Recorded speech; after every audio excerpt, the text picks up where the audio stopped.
孩子的结果是好是坏，不取决于打孩子这种行为本身，而是取决于孩子对你打他这种行为有没有正确的认知。孩子的认知才是这个事情中的关键。下面请看丁老师给大家仔细分析其中的道理。今天呢，我来给大家讲一讲该不该打孩子。首先呢，我要声明一点啊，我这里就是单纯的跟大家分享一下我对这个打孩子的利与弊的思考，它是个教育方法的问题，而不是讨论一个法律问题啊。至于说到你愿不愿意遵守这个你所在国家的有关这方面的法律呢，是家长自己应该考虑的问题。这个孩子该不该打，表面上看是一个该不该打孩子的问题，实际是一个对教育有没有真正的理解的一个问题。其实大家会发现这样一种现象，同样是打孩子，有的家长打了孩子之后呢，孩子呢越来越孝顺，越来越有出息；有的家长呢打了孩子呢越来越叛逆甚至心中怀有极度的这种不满仇恨这种状态。同样是打孩子，出现了这两种截然相反的这种结果，到底是为什么？任何一个事物它都有两面性，教育方法是同样的道理。在中国传统的这个教育当中，打孩子是一种教育方法的就你打得对，你打得有技巧没有把他打得叛逆了，反倒是打出息了，没有给孩子留下所谓的心理的后遗症，就说明什么？这个方法你运用得当，这就是一个好方法。反之，你把他打叛逆了，最后他满肚子的怨恨，恨不得把你杀了，造成这样的结果，你这个方法运用不当这就是坏方法。同样还有很多很多教育方法，什么鼓励式教育什么挫折式教育所有世间流行的教育方法，它其实都没有对与错之分。你必须搞清楚这个教育方法成立的前提是什么，他使用这种教育方法的过程中应该注意什么事情、问题等等，到底是什么导致了同样是打，但是结果截然相反。就记得我小时候我的父亲有一次打我的大哥。事情的起因呢，我们有一个邻居呢，就是发生了一点矛盾他要打我大哥我大哥呢就骂了一句，我爸回来就因为这一件事打。然后我母亲看着那个我大哥满身被打的那个伤痕那真的是惨。打我哥这样的一个事情呢，在整个的过程当中我的母亲呢只是哭，嘴里念念叨叨就说这个孩子呀，你再怎么样呢，你不应该骂人然后包括旁边的邻居就说这个孩子他爸呢，这打得太狠了，你怎么能打这么狠呢？但是大家注意，这是我要讲这个例子中最重要的地方，就是说所有的邻居，包括我的母亲，在这个过程中呢，他没有任何一个人说我父亲打得不对，没有，只是说这孩子他爸把孩子打得太惨了。然后呢，回过头来呢，还在说，不管怎么样呢，你不能骂人嘛，一个小孩骂大人，终究是不对的嘛。大家记住，这是事情的重点。在当时的这个社会环境下整个环境灌输给我大哥的是一种你父亲打的是对的，只不过呢打得有点狠他应该注意，但是你骂人是不对的，你是应该被惩罚的这个事情过去之后，直到现在几十年了，我没有再听到我大哥对任何一个人骂任何一句脏话。而且我大哥后来是我们当地第一个大学生是一个非常优秀的学者。我父亲呢活了90多岁，当我父亲60多岁退休了之后呢，在这大约30多年的时间里呢，这个我大哥呢给我父亲请保姆了，这个每周周末就回家陪父亲住2天，然后陪父亲聊聊天下下棋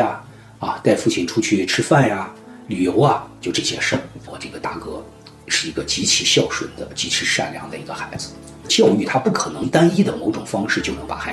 孩子教育成为一个完美的、优秀的人。这个我在我这个整个教育体系里边是讲到它是一个综合的方法不可能靠1-2个方法或者单一的某一个东西，是吧？但是这一顿打毫无疑问起到了它应该起到的作用那么我刚才一再给大家已经分析了，由于当时的社会环境，其实大家都觉得家长打孩子是一个极其正常的一件事情。这我是在通过这样的一个例子，在传递给大家一个教育中很重要的一个方面，就是环境对人的这个教育的一种影响。就回到我哥这个地方，你看，当整个社会环境暗示给他的就是实际是他错了，他骂人是不对的。那么这个时候呢，他的注意力放在我以后我不能再骂人了。我再骂人，我爸还会打我，对吧？他没有去放在不好的方面，这就是社会环境对一个孩子认知的一种影响。那么经过这样的一个事情之后呢，整个这个过程中呢，我的大哥内心没有抱怨过我的父亲慢慢越长越大呢，偶尔提到这个事儿的时候呢，我大哥还经常会讲到说，其实父亲打的是对的。那个事情对他的这个印象特别深刻，他会记着一辈子，记着如何对待别人，如何做事待人。小时候我们上学有一次，是我一个特别好的同学在屋里被打了，来了之后跟老师告状我爸打我，老师第一句话就是打得好，你要是你爸早把你打10回8回了，还让你这一天调皮捣蛋呢。就这样的口气，这样的反应，这样的说话，其实无形中这个社会就把孩子内心的那种东西就给他纠正过来了，就给他化解了。那孩子内心就释然了大家都一样，你也被老爸打，我也被老爸打，他把这个就认为了一种就极其正常的现象，对吧？这个时候呢，大家心里有什么障碍？没有障碍或者说很小，对吧？这就是这个社会环境对人认知的一种潜移默化的一种无意识的一种影响这种影响是非常厉害的，非常重要的。好，那么现在就该说和这种例子相反的例子了。放在今天，家长由于孩子的这种某些问题生气了，把孩子打了，他到学校，学校的同学、学校的老师的反应是什么？我指的是大部分情况下现在的这种孩子互相他就嘲笑你看你傻吧竟然被你爸打了，你看你现在都15岁了，个子比你爸还高，还被你爸打，等你长大了能弄过他的时候把灭了。小孩互相之间说话以为是开玩笑，但是被打的这个孩子他觉得特别丢人他自尊心他会觉得受到了极大的伤害这种社会环境给这个孩子的这种暗示是一种抱怨，是一种仇恨是一种叛逆。这就是环境变了那么同样海外这种环境，那么大家更应该清楚了，对吧？我美国的一个朋友，对吧？那打孩子直接偷偷的电话报警，就因为这个事情折腾了很长时间，差一点这个失去了这个孩子的监护权。当海外的孩子的老师知道你打了孩子的时候，100%会打电话报警，对吧？那么正因为今天从现实的这个角度讲，无论是中国还是西方世界包括在国家法律层面都在强调孩子不能打，家长打孩子是违法的。特别是在国外的华人孩子，在学校接受的是所谓人不论大小人人平等，父母就没有权利打孩子。当孩子在学校已经被这个社会灌输了这样的观点的时候，你这时候打他首先认为你打他是错的，他是对的，你不能打他。那么他此时根本不考虑自己撒谎是不是正确，我的那个偷东西是不是正确我欺负自己的妹妹是不是正确，这些他都不跟你谈，他只揪住一点，你不能打他，你打他你就是犯法。就咱们暂且认为，咱们家长认为自己打孩子这种行为是正确的，对吧？因为如果你不认为这是一种正确的行为的话，你不会用这种方式来教育自己的孩子。千万注意，这个时候是重点，就是你的孩子和你的认知发生了偏差，这就是孩子的认知这就是外部环境让他产生了对这个事情的和你不一样的认知。那么刚才咱假定了你的认知是正确的，那么他的认知就是不正确的，就是错误的。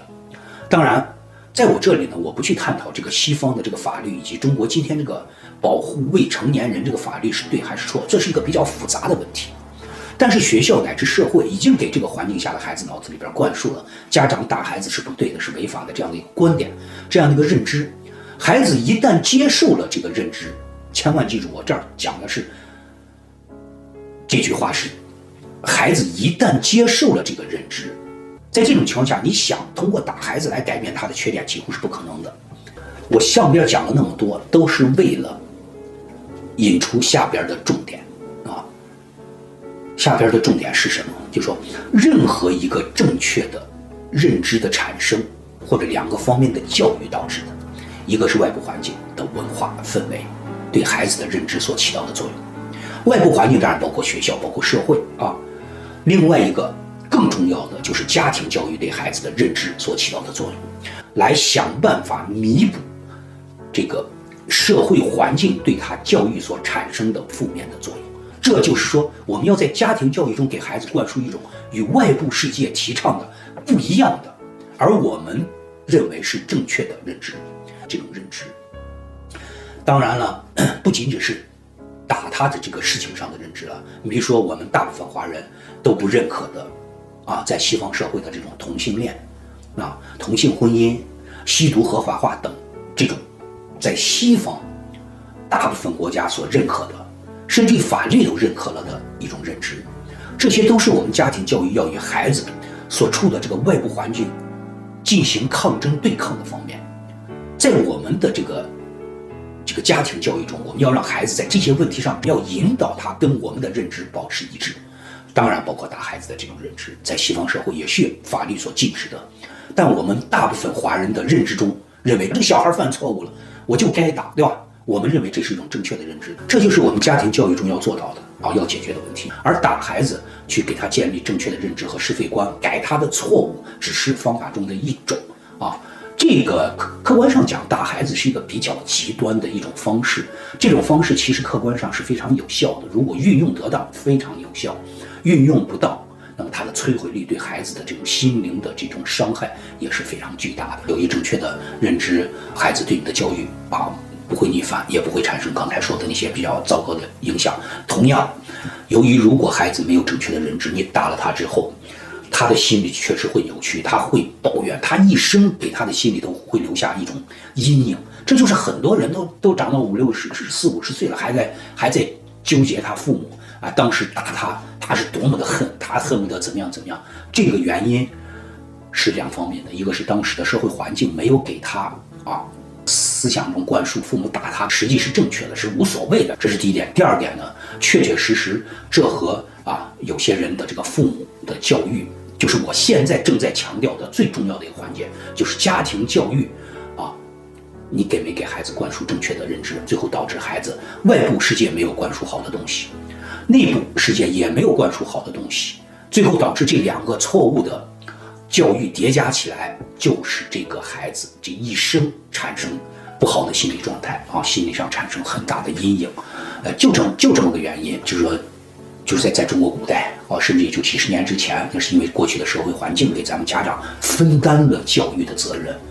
啊。那个时候呢，就是你家长懂不懂教育，对吧？无所谓，整个社会帮助我们给孩子已经树立了一些比较正确的认知。而今天，社会不仅没有帮助我们教育孩子，还给我们的教育孩子灌输了很多违反传统道德和伦理道德的事情。像前面讲到的那个吸毒了、同性恋啊，对吧？这个社会目前没有减轻我们教育孩子的难度，反而增加了我们的难度。当然了，这个时候就更显得我们家庭教育的这种重要性，也更显出了我们家长具备真正的这种教育能力的重要性。现在大部分国家和地区给孩子灌输的那种大人与孩子平等啊，不能打呀，甚至还要教育孩子要平视孩子，还孩子交朋友这样的教育理念，其实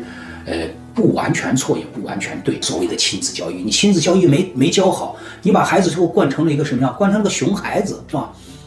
这里边有很多就是对教育的理解的一种误区。我们的家庭教育是最重要的，这是毫无疑问的。在当今的世界，只有真正的教育，家庭教育才能给孩子撑起一片天。只有你自己给自己孩子撑起的这一片抵抗外界不正确的思想、思潮、文化，甚至于是法律的，你给他撑起了这样一片天，你的孩子